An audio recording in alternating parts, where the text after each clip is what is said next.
कढईत तेल तापवून घेतलं, त्यात बटाटा आणि हिरवी मिरची त्याची छान परतवून घेतली.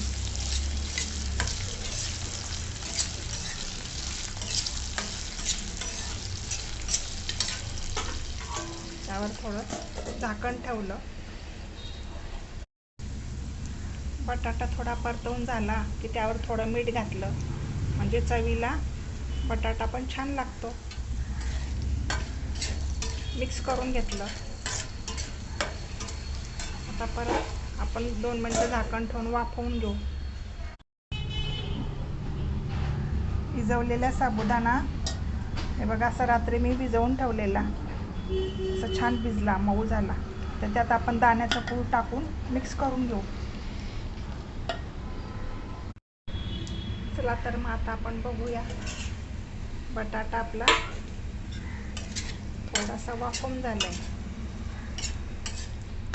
जास्त पण शिजवायचा नाही त्याला, तो साबुदाण्यामध्ये होतोच.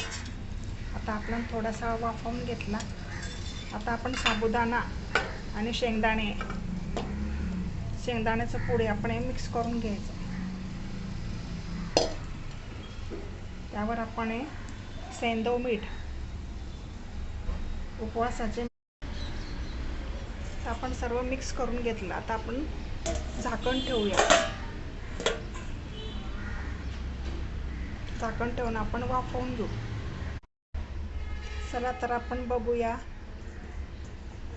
खिचडी आपली झाली का.